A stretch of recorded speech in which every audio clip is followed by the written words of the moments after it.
Hello दोस्तों। बिहार के रोहतास जिले के एक छोटे से गांव में एक महिला जिसकी उम्र 26-27 साल होती है, वह गांव-गांव घरों में भीख मांगा करती थी। एक दिन वह भीख मांगते हुए एक घर के दरवाजे पर पहुंच जाती है और घर के अंदर आवाज लगाने लगती है कि अगर कोई घर के अंदर है तो मुझे कुछ खाने के लिए दे दीजिए। मैंने सुबह से कुछ नहीं खाया है, मैं बहुत भूखी हूँ। आवाज लगाने के बाद थोड़ी देर वो इंतजार करती है, लेकिन घर के अंदर से कोई भी बाहर नहीं आता है और ना ही किसी ने उसके सवाल का जवाब दिया। तो वो भिखारन अब वहां से मायूसी का चेहरा लेकर वापस लौटने लगती है, लेकिन तभी अचानक से पीछे से एक आवाज सुनाई देती है। एक व्यक्ति उसे रोकते हुए कह रहा था कि रुक जाइए, मैं जरा कुछ काम कर रहा था, तो इस वजह से मुझे आने में देर हो गई है। कौन था वह व्यक्ति? ये जानने के लिए वीडियो में आगे बढ़ने से पहले आपसे निवेदन है कि वीडियो को लाइक कर दीजिए और चैनल को सब्सक्राइब कर लीजिए। धन्यवाद। वो भिखारन वापस उस घर की तरफ मुंह करती है और उस घर के मेन गेट की तरफ जाने लगती है। इतनी ही देर में जो घर के अंदर से व्यक्ति की आवाज आ रही थी, वह व्यक्ति भी गेट के बाहर आ गया था। उस व्यक्ति का नाम पीतम होता है, जिसकी उम्र 30 साल थी। अब पीतम एकदम से उस भिखारन की तरफ हैरानी भरी निगाहों से देखने लगता है। अब जैसे ही वो भिखारन पीतम को देखती है तो दोबारा से कहने लगती है कि मैंने सुबह से कुछ नहीं खाया है, मुझे भूख लगी है, आप कुछ खाने के लिए दे दीजिए, भगवान आपका भला करेगा। लेकिन तभी पीतम उसकी तरफ देखते हुए कहने लगता है कि मैंने शायद आपको कहीं देखा है। अब इस बात को सुनकर भिखारन एकदम से हंसने लगती है और कहती है कि साहब, आपने मुझे कहाँ देखा होगा, मैं तो भीख मांगती हूँ, इधर से उधर भटकती रहती हूँ और भीख मांगते हुए आपने मुझे कहीं देख लिया होगा। लेकिन तभी पीतम कहता है कि नहीं, शायद मैं आपको अच्छी तरह से जानता हूँ। इस बात को सुनकर तो भिखारन भी असमंजस में पड़ जाती है और सोचने लगती है कि यह व्यक्ति मुझे कैसे जानता है। तो प्रीतम उससे पूछने लगता है कि कहीं आप सोनी की सहेली अंजू तो नहीं हो। अब जैसे ही वो भिखारन अपना नाम सुनती है तो वो आश्चर्य में पड़ जाती है और कहती है कि हाँ, मेरा नाम अंजू ही है, लेकिन आप सोनी को कैसे जानते हो? प्रीतम उससे बताता है कि सोनी से मेरी शादी हुई थी, सोनी और मैं पति पत्नी हैं। अब अंजू प्रीतम से कहने लगती है कि सोनी का पति तो बहुत दुबला पतला सा था, लेकिन आप तो अच्छे खासे तंदुरुस्त दिखाई दे रहे हो। तो प्रीतम हंसते हुए कहता है कि समय के साथ समय खान पान में बदलाव होने की वजह से मेरा शरीर हष्ट-पुष्ट हो गया है। इसके बाद अंजू प्रीतम से कहने लगती है कि सोनी कहाँ है? सोनी अगर घर के अंदर है तो आप उसे बाहर बुलाइए, मैं उससे मिलना चाहती हूँ। प्रीतम ये बात सुनकर बड़ा मायूस सा हो जाता है और मायूस चेहरे के साथ बोलता है कि सोनी तो मुझे कब का अकेला छोड़कर चली गई है। ये बात सुनकर अंजू की कुछ समझ नहीं आता, तो उससे पूछने लगती है कि आखिर ऐसा क्या हुआ, मतलब वो कहाँ चली गई है। तो प्रीतम उससे बताता है कि वो किसी और लड़के से प्यार करती थी, उसी के साथ भाग गई है। मैं और मेरा छोटा भाई इस घर के अंदर अकेले रहते हैं। दरअसल जो प्रीतम था वह अपने घर अपने छोटे भाई के साथ रहा करता था। उनके माँ बाप की मौत पहले ही हो चुकी थी, लेकिन जिस लड़की से उसकी शादी हुई थी, जिसका नाम सोनी होता है, वह भी उसे धोखा देकर उसे छोड़कर किसी और लड़के के साथ भाग गई थी। और यह लड़की जिसका नाम अंजू है, अब पहले कभी प्रीतम अपनी पत्नी को लेने के लिए अपने ससुराल जाया करता था, तो वहाँ पर उसकी सहेलियों में से एक ये भी थी और यह भी वहाँ पर आकर प्रीतम से मजाक किया करती थी। इसी कारण प्रीतम उसको देखते ही पहचान जाता है और इन दोनों में बात होने लगती है। अब इस बात को सुनने के बाद अंजू को बड़ा दुख पहुंचता है, वह भी मायूस हो जाती है। लेकिन तभी प्रीतम उससे कहता है कि खैर छोड़ो इन सब बातों को, अंजू, सोच सोच कर परेशान होना ही। लेकिन यह बताओ, मैंने तो सुना था कि आपकी भी शादी हो गई है, लेकिन आप इस तरह से भीख क्यों मांग रही हो? इस बात पर अंजू की आंखों में आंसू आ जाते हैं, तो फूट फूट कर रोने लगती है और रोते हुए अपनी कहानी प्रीतम को बताने लगती है। वह कहती है कि हाँ, मेरी शादी हो गई है, और लेकिन शादी के बाद जो मेरा पति था वह मुझे बहुत ज़्यादा परेशान किया करता था। एक नंबर का नशेड़ी शराबी आदमी था। मेरे साथ रोज़ाना मारपीट किया करता था। मैं परेशान हो गई थी, तो मैं गुस्से में अपने मायके चली आई थी कि मेरे पति ने मुझे तलाक दे दिया। अब तलाक के बाद मैं अपने माँ-बाप के साथ रहा करती थी, लेकिन समय के साथ-साथ मेरे माता-पिता को इस बात का बड़ा गहरा सदमा लगा था। पहले तो माँ और फिर मेरे पिताजी की मौत हो जाती है। उनकी मौत होने के बाद घर में जो मेरे भैया-भाभी थे, वो मेरे साथ बहुत बुरा व्यवहार करने लगते हैं। अब बुरा व्यवहार मुझसे सहन नहीं हुआ और मैं घर छोड़कर यहाँ पर आ गई। यहाँ रहकर मैंने 1-2 जगह जॉब भी करना स्टार्ट किया, लेकिन जहाँ पर भी मैं काम करने के लिए जाती, वहाँ पर लोग मुझ पर अपनी गंदी नज़र रखते थे। मेरे साथ गलत करने को कोशिश किया करते थे। मैंने 1-2 कंपनियों में नौकरी की थी, लेकिन वहाँ पर भी लोग मेरा फ़ायदा उठाना चाहते थे। उसके बाद मैंने घरों में जाकर काम करना स्टार्ट किया, क्योंकि घर के अंदर तो फैमिली रहा करती है। तो मुझे लगा कि घर के अंदर अगर मैं काम करूँगी, तो कोई भी मुझे परेशान नहीं करेगा। लेकिन वहाँ पर भी कुछ घरों के अंदर मेरे साथ बुरा व्यवहार हुआ और इसी तरह से परेशान होकर मुझे मजबूरी में भीख माँगनी पड़ती है और मैं भीख माँग कर अपना गुज़ारा किया करती हूँ। इसके अलावा मेरे पास कोई चारा नहीं था। मैंने एक किराए का कमरा ले रखा है, वहाँ रहकर मैं अपना जीवन यापन कर रही हूँ, अपना समय व्यतीत कर रही हूँ। अब अंजू की ये दुःख भरी कहानी सुनकर प्रीतम की आँखों भी नम हो जाती हैं और अंजू तो फूट-फूट कर रोने लगती है। थोड़ी देर बाद वो दोनों शांत होते हैं। फिर प्रीतम अपने मन ही मन कुछ सोचता है और अंजू से कहता है कि अंजू, अगर आप बुरा ना मानो तो मैं आपसे कुछ कहना चाहता हूँ, आपसे कुछ ज़रूरी बात करना चाहता हूँ। तो अंजू कहती है, हाँ बताइए, क्या कहना चाहते हैं आप? तो प्रीतम कहता है कि देखो, आप भीख मांग रही हो, दुनिया की गलत निगाह आप पर हमेशा बनी रहती है और फिर भी आप परेशान ही रहती हो। अभी आप नौजवान हो, हजार दुनिया के मामले होते हैं। मैं आपकी सभी परेशानियाँ दूर करना चाहता हूँ। देखो, मैं भी आपकी तरह परेशान हूँ। मेरी पत्नी मुझे छोड़कर जा चुकी है। अगर आपकी मर्ज़ी हो, मैं आपसे शादी करना चाहता हूँ, जिससे आपकी ज़िंदगी में भी बहार आ जाएगी, कोई आप पर उँगली भी नहीं उठाएगा और मेरा भी घर बस जाएगा। मेरी पत्नी भी किसी और के साथ भाग गई है और आपके पति ने भी आपको छोड़ दिया है। आपका भी कोई सहारा नहीं है और हमारे घर में भी कोई लक्ष्मी नहीं है से संभाल सके। तो मैं चाहता हूँ, क्यों ना हम दोनों एक दूसरे से शादी कर लें। क्या आप मेरे घर की लक्ष्मी बनना चाहोगी? अब इस बात को सुनकर अंजू थोड़ी देर सोच विचार करती है और फिर कहने लगती है कि प्रीतम जी, अगर मेरी शादी आपसे होने के बाद आपकी पत्नी सोनी वापस आ गई तो फिर क्या आप मुझे फिर से बाहर निकाल देंगे? मैं नहीं चाहती कि मुझे दोबारा से सब कुछ झेलना पड़े जो मैंने अभी झेला था। मैं जिस तरह से ज़िंदगी को जी रही हूँ, बस वही ठीक है। कम से कम यह तो है कि मुझे बार-बार की परेशानियों का सामना नहीं करना पड़ता है। सुबह से शाम तक मुझे भीख माँगनी पड़ती है और भीख माँगने के बाद मेरा गुज़ारा अच्छे से हो जाता है। आप एक अच्छे इंसान हैं, मैं आपकी इज्जत करती हूँ, लेकिन मैं दोबारा ये सब नहीं झेल पाऊँगी।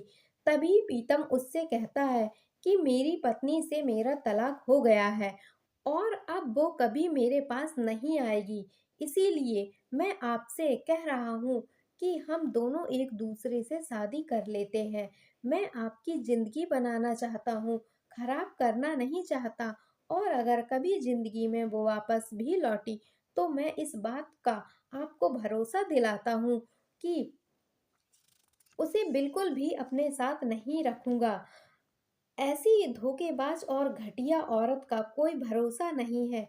अब इस बात को सुनकर अंजू कुछ देर और सोचती है और फिर प्रीतम अंजू के कंधे से उस गठरी को उतारता है जो गठरी अंजू ने अपने कंधे पर टांग रखी थी।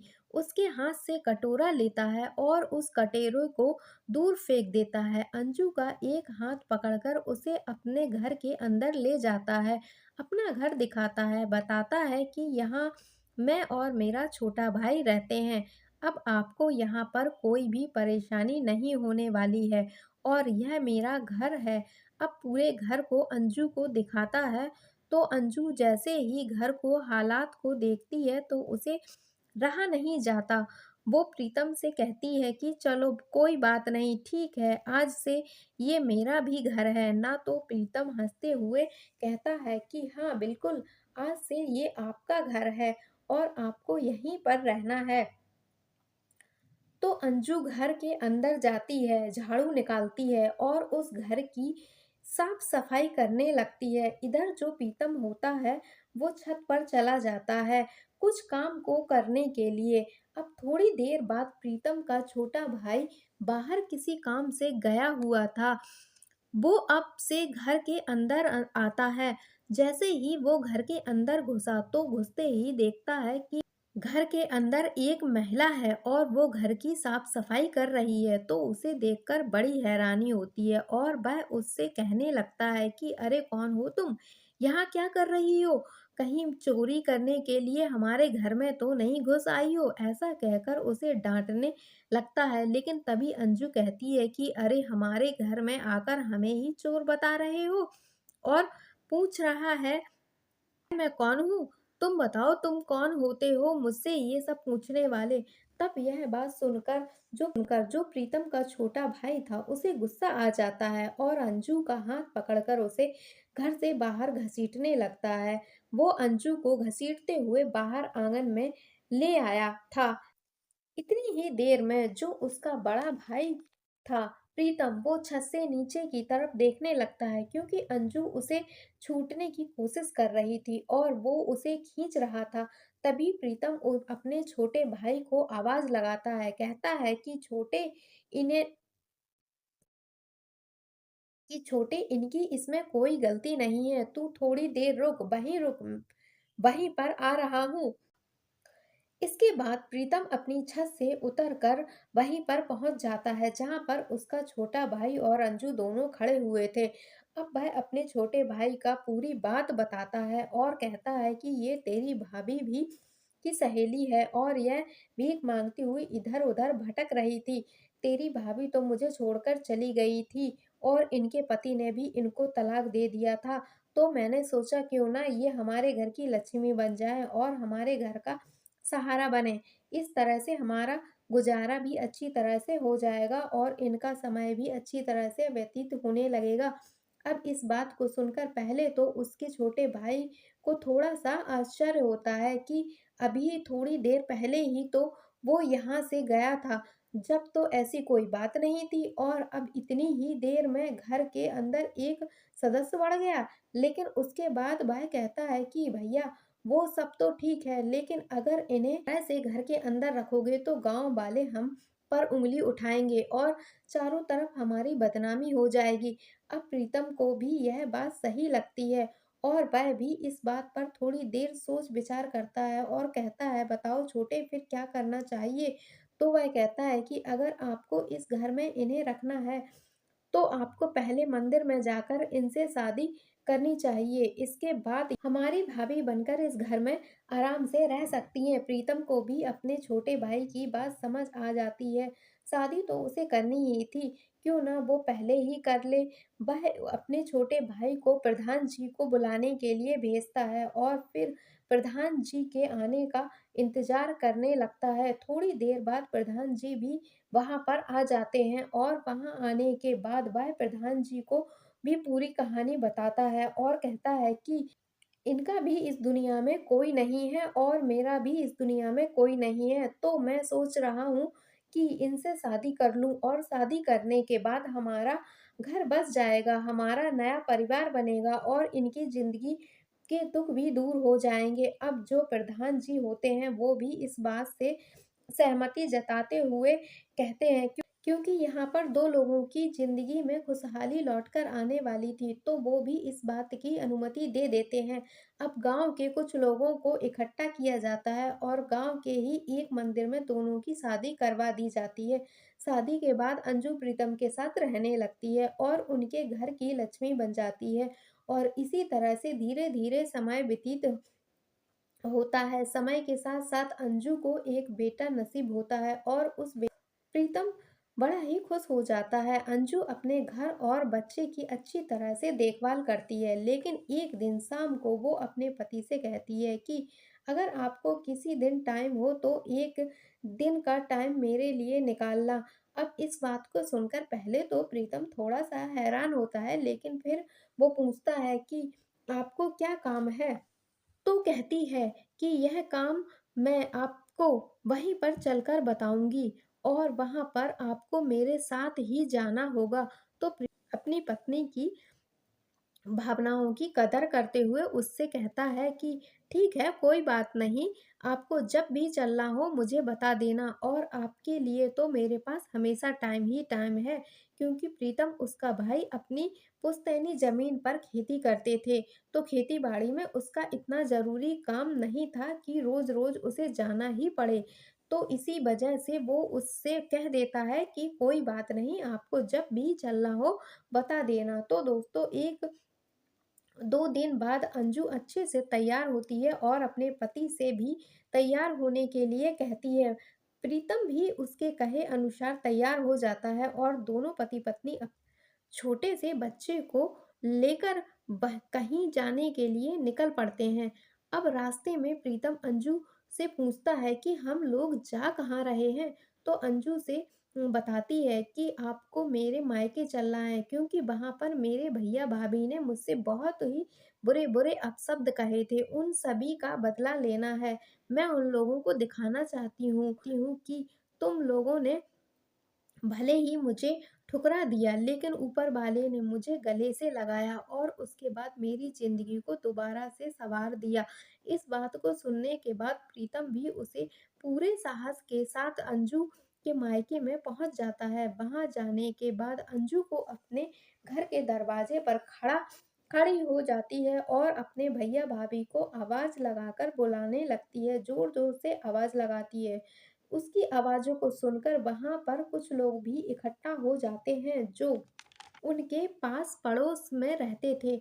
तो वो बाहर दरवाजे से ही कहने लगती है कि भैया देख लीजिए, आपने भले ही मुझे ताने मार मार कर घर से भगा दिया हो, लेकिन ऊपर वाले ने मेरी सुन ली और मेरी जिंदगी भी अच्छी तरह से गुजर रही है। अगर आपको जिंदगी में कभी भी किसी चीज की जरूरत हो तो आप मेरे पास आ सकते हैं।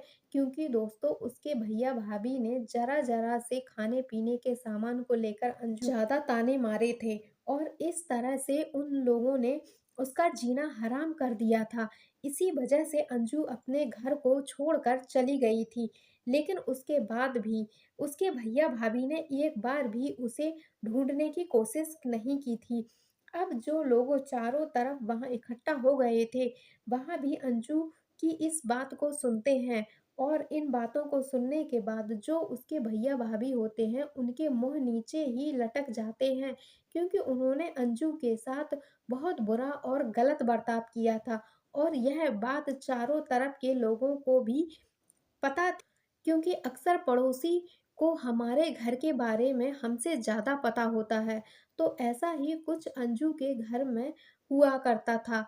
आस पड़ोस के कुछ व्यक्ति उससे कहते हैं कि बेटी आजा, तू यहाँ पर आजा, कोई बात नहीं, तेरे भैया भाभी तो ऐसे ही हैं। लेकिन अंजू उनसे भी मना कर देती कि कोई बात नहीं, जब मेरे अपनों ने ही मुझे नहीं अपनाया तो मैं आपके यहाँ भला क्या करूंगी? ऐसा कहकर अंजू ने अपने भैया भाभी को शर्मिंदा कर दिया था और उसके बाद अपने पति का हाथ पकड़कर अपने ससुराल में जाने के लिए निकल जाती है। दोनों पति पत्नी वापस से अपने घर आ जाते हैं और आकर अपने हंसी खुशी से रहने लगते हैं। जो अंजू है वह उसके छोटे भाई का एक माँ की तरह ख्याल रखती है और घर को अच्छी तरह से संभालती है। दोस्तों, ये थी अंजू की कहानी। कैसी लगी आपको कमेंट करके ज़रूर बताना। कहानी अच्छी लगी हो तो कमेंट करें, शेयर करें, लाइक करें, चैनल को सब्सक्राइब कर लीजिए। मिलते हैं एक और नई कहानी के साथ। धन्यवाद। जय हिंद।